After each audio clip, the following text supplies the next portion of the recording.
أعوذ بالله من الشيطان الرجيم. بسم الله الرحمن الرحيم.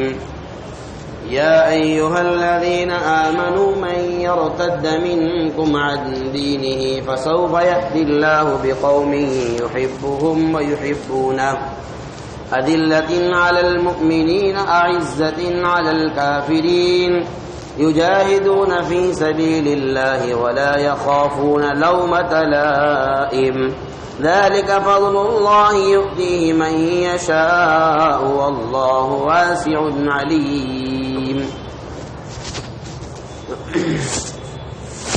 میرے محترم بھائیوں اور بزرگوں، یہ جو آیت میں نے ابھی آپ حضرات کے سامنے تلاوت کی ہے، سورہ مائدہ کی آیت ہے. اللہ تبارک و تعالی نے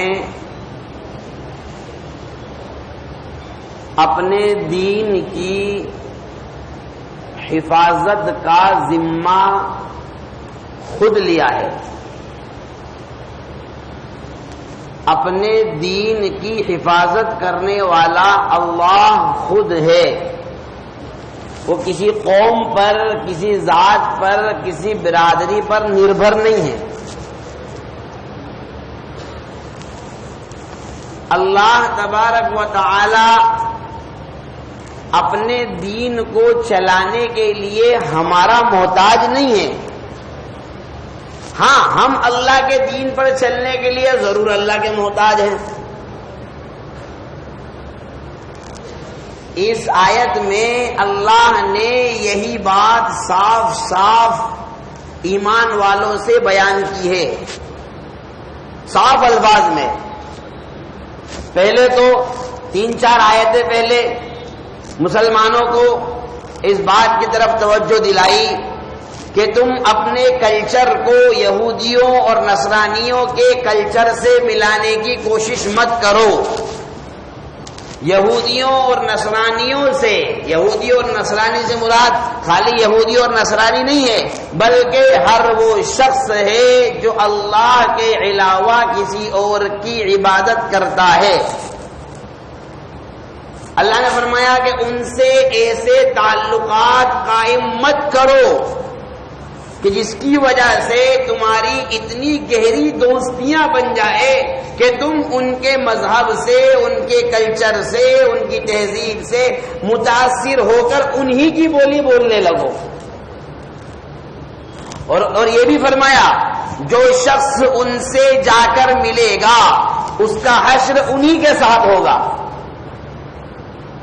اور اللہ تبارک و تعالی ایسے ظالموں کو اور ایسے سرفروں کو ہدایت کی دولت سے مالا مال نہیں کرتا ہے.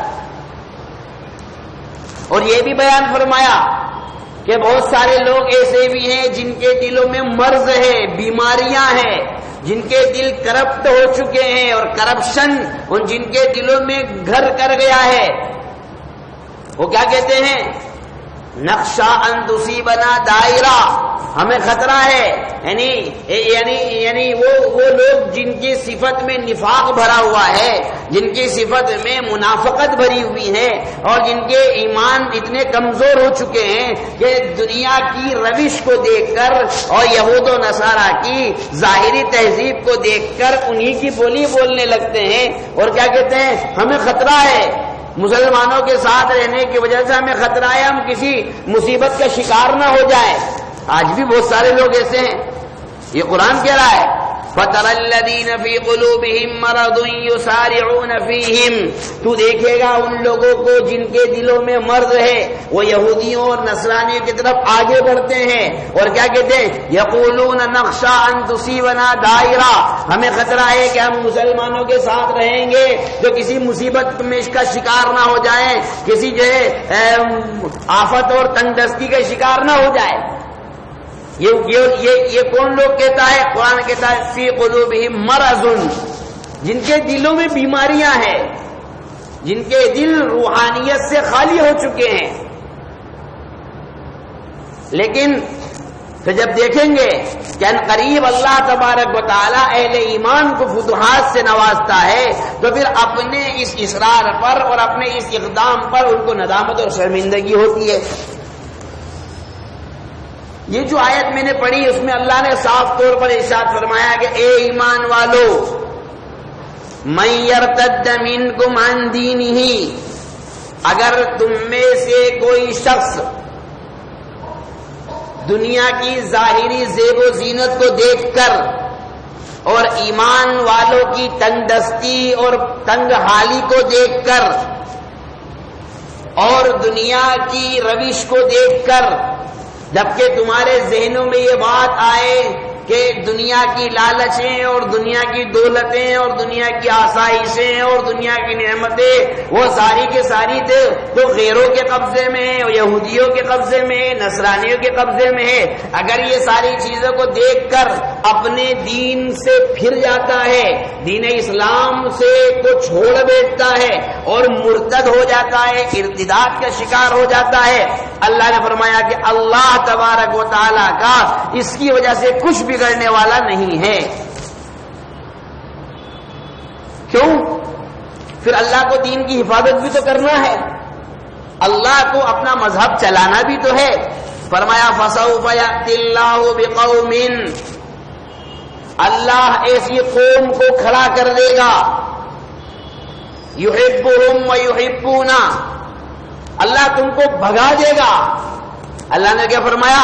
اگر تم میں سے کوئی شخص دنیا کی زیب و زینت کو دیکھ کر اور دنیا کے اسباب اور وسائل کو دیکھ کر متاثر ہو کر دین اسلام کو چھوڑ دے گا تو فرمایا کہ اللہ تبارک و تعالیٰ تم کو بھگا دے گا اور دوسری قوم لے کر آئے گا۔ اسی لیے ایک جگہ ارشاد فرمایا لا یغرنک تقلب الذین کفروا فی البلاد متاع قلیل ثم مأواہم جہنم، کہ تم کو دھوکے میں نہ ڈال دے، تم کو دھوکے میں نہ ڈال دے۔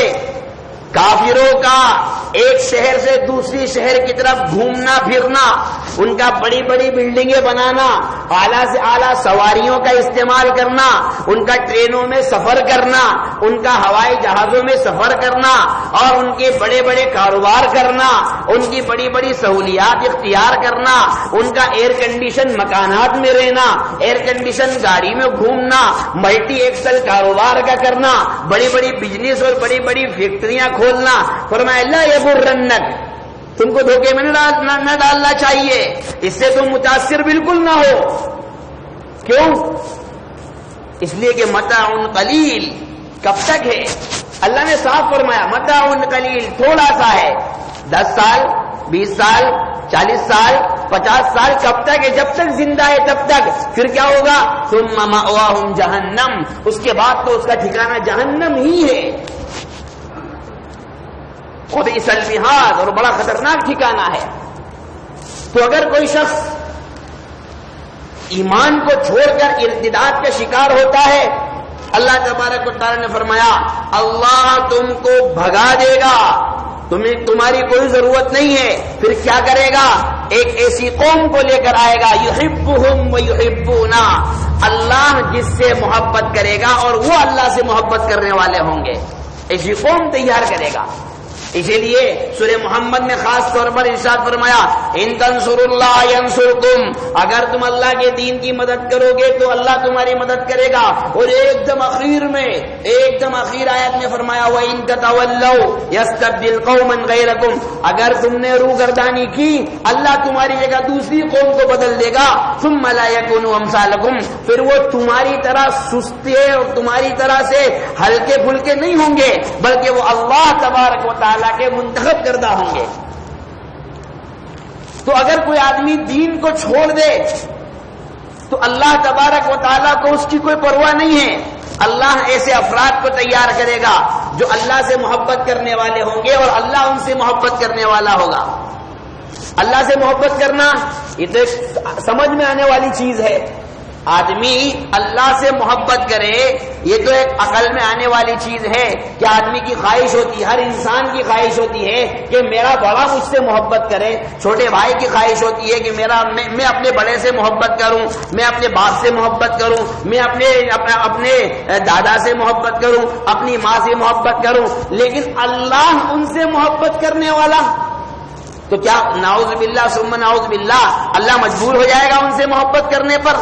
نہیں، بلکہ اللہ تبارک و تعالی نے اس کا علاج بیان فرمایا۔ تیسرے بارے میں قرآن کریم میں بیان فرمایا، اے محمد صلی اللہ علیہ وسلم آپ ان سے کہہ دیجئے کہ اگر تم اللہ سے محبت کرنا چاہتے ہو، اگر تم یہ دعویٰ کرتے ہو کہ ہم اللہ سے محبت کرتے ہیں تو فاتبعونی، میرے پیچھے پیچھے چلو، میرے پیچھے پیچھے چلو یعنی میری سنتوں کو زندہ کرو۔ فائدہ کیا ہوگا؟ یحببکم اللہ، اللہ بھی تم سے محبت کرنے لگے گا۔ معلوم ہوا کہ اگر ہم چاہتے ہیں کہ اللہ ہم سے محبت کرے تو ہم وہ عمل اختیار کرے جو محمد عربی صلی اللہ علیہ وسلم کی سنتوں کی شکل میں ہمیں دیا گیا۔ تو ایک تو یہ صفت بیان فرمائی اس قوم کی، یحبہم و یحبونا۔ دوسری صفت اذلۃ علی المؤمنین عزۃ علی الکافرین، وہ قوم ایسی ہوگی جو ایمان والوں کے ساتھ نرمی کا معاملہ کرے گی، اختلافات کو ختم کرے گی، محبتوں کو تقسیم کرے گی، انسانیت کو بانٹے گی، لوگوں کے دلوں میں اتحاد اور اتفاق کی مہم چلائے گی، ایک دوسرے کے جھگڑوں کو ختم کرے گی۔ اذلۃ علی المؤمنین، کتنے نرم ہوں گے؟ حضور صلی اللہ علیہ وسلم نے اسی لیے ارشاد فرمایا کہ میں ضمانت لیتا ہوں، کان کھول کر سنیے، میں ضمانت لیتا ہوں جنت کے بیچوں بیچ ایک اعلیٰ درجے کے محل کی اس شخص کے لیے کہ جب جھگڑا ہو جائے اور وہ حق پر ہوتے ہوئے بھی اپنا حق چھوڑ دے۔ وہ حق پر ہے، وہ جانتا ہے کہ یہ میرا ہے، لیکن اس کے باوجود بھی اس نے صرف اس لیے چھوڑ دیا کہ جھگڑا آگے نہ بڑھے، اختلاف پیدا نہ ہو۔ حضور صلی اللہ علیہ وسلم فرماتے ہیں میں ضمانت لیتا ہوں جنت کے بیچوں بیچ ایک محل کی۔ آج دو سگے بھائی، دو سگے ایک ماں کا دودھ پینے والے صرف اس بنیاد پر لڑ رہے ہیں کہ یہ پلاٹ 21/19 کا میرا ہے اور 20/21 کا تیرا ہے۔ ایک فٹ جگہ کے اوپر سال لڑائیاں چل رہی ہے۔ کیا یہ صورتحال ہماری نہیں ہے؟ مجھے اس پر واضح طور کھول کر بیان کرنے کی کوئی ضرورت نہیں، ہم سب جانتے ہیں اور ہم سب ان حالات سے دوچار ہیں اور گزر رہے ہیں۔ تو ایک صفت تو یہ بیان فرمائی اذلۃ علی المؤمنین اعزۃ علی الکافرین، اور کفر اور شرک کے خلاف استقامت والے ہوں گے۔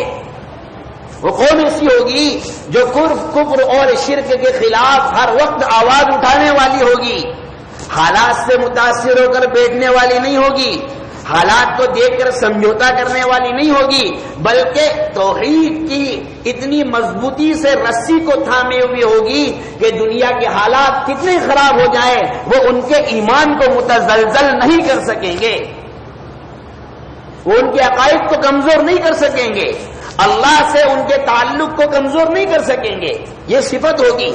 اور فرمایا یجاہدون فی سبیل اللہ، اللہ کے کلمے کو بلند کرنے کے لیے ہمیشہ جد و جہد کرتے رہیں گے، اللہ کے کلمے کو پھیلانے کے لیے ہمیشہ وہ کوشش کرتے رہیں گے، اس کے لیے انہیں جو بھی قدم اٹھانا پڑے وہ پیچھے نہیں ہٹیں گے۔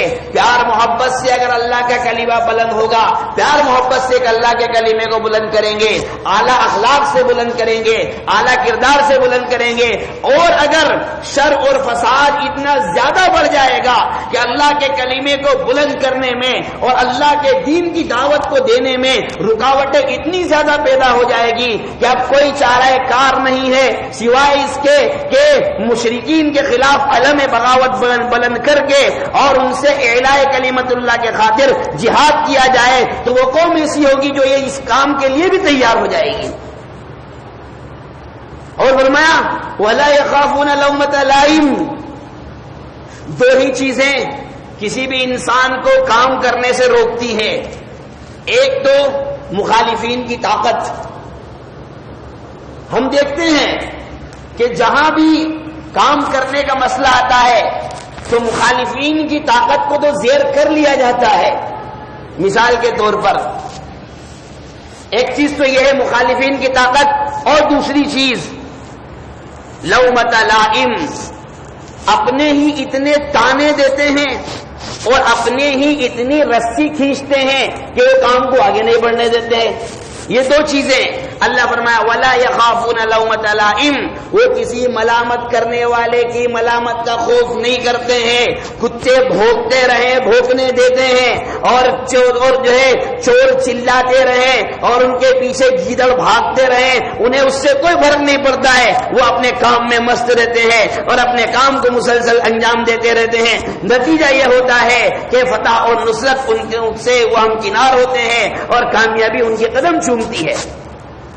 ایک مثال لیتے ہیں، دعوت و تبلیغ کا عمل پوری دنیا میں مقبول ترین عمل ہے، اور آپ دنیا کی کسی بھی حکومت کو ایسا نہیں بتلا سکتے ہیں کہ کسی حکومت نے اس عمل پر پابندی لگوائی ہو. نہیں بتلا سکتے آپ. کسی بھی ملک میں اس عمل پر پابندی نہیں ہے، چاہے وہ ہمارا ملک ہو، بیرون ہو، یا افریقی ممالک ہو، امریکی ممالک ہو، مشرقی ممالک ہو، مغربی ممالک ہو. ہر ملک میں اس کام کو انجام دیا جا رہا ہے، اور الحمدللہ ثم الحمدللہ ثم الحمدللہ اتنے زور و شوروں سے انجام دیا جا رہا ہے کہ پوری دنیا میں اعلاء کلمت اللہ اور دعوت اللہ کی صدائیں گونج رہی ہیں. لیکن ہم دیکھتے ہیں اگر مخالفت کہیں سے آتی ہے تو ہمارے اپنے ہی کچھ ایسے ہیں جو اس جڑ کو کاٹنے میں لگے ہوئے ہیں. آپ دیکھیے ہر جگہ یہی حال ہے. حکومت کی طرف سے کبھی کوئی مخالفت آپ کے سامنے نہیں آئے گی تو ہمارے کچھ اپنے ہی نام نہاد مسلمان ایسے ہوں گے جو اس کام کو روکنے پر اور اس کام کو مٹانے پر چاہے اس کے لیے انہیں باطل طاقتوں کا سہارا کیوں نہ لینا پڑے. ایسی رپورٹیں بھی ہمارے سامنے ہے کہ وہ باطل پرستوں سے جا کر اسپیشل ہاتھ ملاتے ہیں اور اسپیشل اس عمل کو رکوانے کے لیے کوشش کرتے ہیں. کئی نظارے ہمارے سامنے اور کئی مثالیں ہمارے سامنے ہیں. لیکن جو شخص واقعتاً دین کا داعی ہوتا ہے اور جس کی نیت واقعتاً اللہ اور اس کے رسول سے محبت ہوتی ہے اور جو واقعتاً ارتداد کے فتنے کو روکنا چاہتا ہے، جس کی سوچ اور جس کی فکر واقعتاً یہ ہوتی ہے کہ امت مسلمہ کا کوئی بچہ ایسا نہ ہو جو ارتداد کا شکار ہو جائے، کوئی بچی ایسا نہ ہو جو غیروں کے پالے میں جا کر بیٹھ جائے، اور جس کی کوشش اور جس کی فکر اور جس کی قرن ہوتی ہے وہ نہ تو باطل طاقتوں کی پرواہ کرتا ہے، نہ لعنت ملامت کرنے والوں کی لعنت و ملامت کی پرواہ کرتا ہے. ایسے ہی لوگوں کے بارے میں قرآن نے فرمایا ذالک فضل اللہ یؤتیہ من یشاء واللہ واسع علیم. یہ اللہ کا انعام ہے، اللہ جس کو چاہتا ہے اس کو عطا فرماتا ہے، اور اللہ تبارک و تعالی ہی بڑی حکمت والے اور بڑے جاننے والے ہیں. آپ کو یاد ہونا چاہیے حضور صلی اللہ علیہ وسلم کے دور میں ہی ارتداد کے فتنے بڑھے. جبکہ حضور صلی اللہ علیہ وسلم کا وصال ہوا تو ارتداد کی ایسی لہر چلی، لوگوں نے زکوٰۃ دینے سے انکار کر دیا اور یہ کہنے لگے کہ حضور صلی اللہ علیہ وسلم کے زمانے کے ساتھ خاص تھا، آپ دنیا سے تشریف لے گئے زکوٰۃ کا حکم بھی ختم ہو گیا. صحابہ کرام کے لیے ایک تو بڑی مشکل گھڑی یہ تھی کہ آپ صلی اللہ علیہ وسلم کے ارتحال کا سانحہ پیش آیا. ایک یہ سب سے بڑی مصیبت تھی صحابہ کرام کے لیے، یہ ایک بہت بڑا غم تھا. دوسری طرف مخالفین نے یہ کام انجام دے دیا کہ انہوں نے زکوٰۃ کا انکار کر دیا. ایسی صورتحال میں حضرت ابوبکر صدیق رضی اللہ تعالیٰ عنہ تنے تنہا اور اکیلے کھڑے ہوئے اور انہوں نے یہ بات کہی کہ میں اکیلا لڑوں گا، یہاں تک کہ اگر تم میں سے کوئی شخص لو منعونی عقالا یؤدونہ الی رسول اللہ صلی اللہ علیہ وسلم لقاتلتہم بالسیف، اگر کوئی شخص ایک رسی جو اونٹ کے گلے میں باندھی جاتی ہے اس رسی کو حضور صلی اللہ علیہ وسلم کے زمانے میں زکات میں دیا کرتا تھا، آج اگر اس رسی کا بھی انکار کر دے گا، میں اکیلا، چاہے سارے کے سارے میرے مخالف ہو جائے، اکیلا ان سے جہاد کروں گا، میں اکیلا لڑوں گا. یہ ابوبکر صدیق رضی اللہ عنہ کے الفاظ تھے، جبکہ ان کے ساتھ تو صحابہ کرام کی اور بھی جماعت تھی، لیکن دوسرے صحابہ کرام مصیبت میں اتنے زیادہ گھرے ہوئے تھے اور غم اتنا زیادہ، جبکہ ابوبکر صدیق سے زیادہ غم کسی کو نہیں تھا. اس وقت میں جو صدمہ ابوبکر صدیق کو پہنچا ہے رضی اللہ عنہ، اس سے بڑا صدمہ کسی کو نہیں پہنچا تھا. لیکن استقامت بھی جو مظاہرہ ابوبکر صدیق رضی اللہ تعالیٰ عنہ نے کیا، وہ مظاہرہ کسی اور نے بھی نہیں کیا. تو جب فکریں ہوتی ہیں اور کھلنے ہوتی ہے، پھر صورتحال یہ بنی ابوبکر صدیق رضی اللہ تعالیٰ عنہ کے اس عزم کو اور اس حوصلے کو اور اس استقامت کو دیکھ کر صحابہ کرام رضی اللہ عنہ اجمعین کے جوش ایمانی نے ایک دم سے وہ جو ہے فوارہ کی طرح ابلا اور اچھلا، اور انہوں نے سب نے مل کر ارتداد کا مقابلہ کیا، اور جو لوگ مرتد ہو رہے تھے، کافر ہو رہے تھے، ان سب سے جہاد کیا، قتال کیا، اور اللہ کے کلمے کو جو بلندی کی طرف تھا اس کو نیچے ہونے سے بچایا. میرے بھائی، آج صورتحال بڑی بگڑی ہوئی ہے. ارتداد کی لہروں نے چاروں طرف سے خاص طور پر ہمارے نوجوان بچوں کو، ہماری نوجوان بچیوں کو اپنے شکنجوں میں لیا ہوا ہے، اور سب سے زیادہ کباڑہ اگر کسی نے کیا ہے تو وہ اسکول اور کالج کی تعلیم نے کیا ہے. اس میں سب سے زیادہ گھنونا کام اگر کسی نے ہمارے بچوں سے کروایا ہے تو وہ اسکول اور کالج کی تعلیم اور یہ بڑی بڑی ڈگریوں کی لالچ بھی کروایا ہے. آپ لوگوں کو تھوڑی دیر کے لیے برا لگے گا اور تھوڑی دیر کے لیے آپ یہ سوچیں گے کہ یہ مولانا غلط بات کر رہے ہیں، لیکن سچائی یہی ہے جو میں بیان کر رہا ہوں. اس لیے میرے بھائی، ہمیں ضرورت ہے اپنے گھروں کی حفاظت کرنے کی، ضرورت ہے اپنے بچوں کی حفاظت کرنے کی، ضرورت ہے اپنی بچیوں کی حفاظت کرنے کی. ارے آپ کس کے بھروسے 5-5 گھنٹے اور 8-8 گھنٹے تنے تنہا اکیلے 10-10 کلومیٹر 20-20 کلومیٹر 50-50 کلومیٹر اپنی نوجوان بچیوں کو کس کے حوالے چھوڑ کر آتے ہو؟ ان یہودیوں کے حوالے، ان عیسائیوں کے حوالے، مشرکین کے حوالے، کافروں کے حوالے، جو اپنی عزت کی حفاظت نہیں کر سکتے. ہم کیا تصور کریں گے وہ ہماری بہن بیٹی کی عزت کی حفاظت کریں گے؟ اس لیے میرے بھائیوں، ذرا غور کرو. یہ غور کرنے کا مقام ہے، سوچنے کا مقام ہے. ہم کس طریقے سے اپنے گھروں کو مرتد ہونے سے بچا سکتے ہیں. آج ابھی آپ کے اجین شہر کی یہ 2 کلومیٹر کے ایریا کی رپورٹ ہے کہ 15 سے 20 مسلم بچیاں ایسی ہیں جو غیر مسلموں کی ان کے عشق اور محبت میں پاگل اور دیوانی ہو کر بھاگ گئی، اور ہم کچھ نہیں کر سکتے. یہ نوبت کیوں آئی؟ اور یہ ایک دن کا رونا نہیں ہے، یہ ایک دن کی پکچر نہیں ہے، یہ ایک دن کی فلم نہیں ہے. اس کے لیے سال ہا سال لگے ہیں اور اس کے لیے مستقل محنتیں کی ہے جس کو ہم سمجھ نہیں پائے، اور اس جو ہے ظلم و ضلالت کے اس سیلاب میں اور اس رو میں بے پڑے ہیں. اس لیے اگر ہم حفاظت چاہتے ہیں اپنے بچوں کی، اپنے بچیوں کی، یہ چھوٹے چھوٹے معصوم بچے، 10-10 سال کے بچے، 12-12 سال کے بچے، ارے یہ ننھے منھے یہ کیا جانتے ہیں؟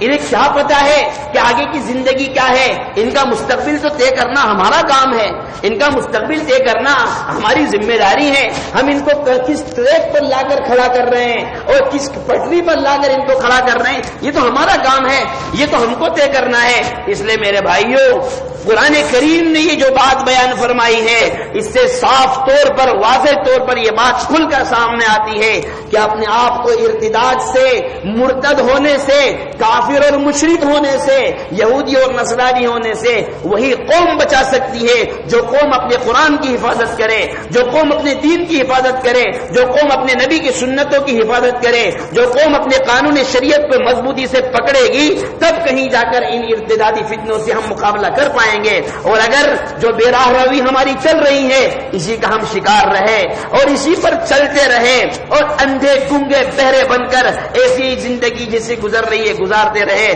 میرے بھائیوں کچھ پتہ نہیں ہے مستقبل میں ہمارے ساتھ کیا ہوگا, ہمارے بچوں کے ساتھ کیا ہوگا, ہمارا ایمان سلامت رہے گا نہیں رہے گا, ہمارے بچوں کا ایمان محفوظ رہے گا نہیں رہے گا, ہماری بچیوں کا ایمان محفوظ رہے گا نہیں رہے گا, اس کی کوئی ضمانت اور کوئی گارنٹی نہیں ہے. اس لیے اللہ تبارک و تعالیٰ کے واسطے, اللہ کے واسطے اس نعمت ایمان کی قدر کرنے کی ہم سب کو ضرورت ہے. ہم سب محتاج ہیں, میں بھی محتاج ہوں, آپ بھی محتاج ہیں اس بات کے کہ اپنے گھروں کو دینی تعلیم سے آراستہ کرے, اپنے گھروں میں قرآن کی تلاوت سے اپنے گھروں کو روشن کرے, اپنے گھروں کو نمازوں کی اور عبادتوں سے اور دعاؤں سے اور تہجد کے اہتمام سے اپنے گھروں کو زندہ کرنے کی کوشش کرے اور اپنے گھروں میں دینی ماحول لانے کی کوشش کرے, گندے ماحول سے اپنے گھروں کو پاک کرنے کی کوشش کرے. دعا فرمائے اللہ تبارک و تعالی ہم سب کو کہنے سننے سے زیادہ عمل کی توفیق عطا فرمائے, اور اس ارتدادی لہر سے اللہ ہمارے بچوں کی, ہماری بچیوں کی, سب کی حفاظت فرمائے. وما توفیقی الا باللہ.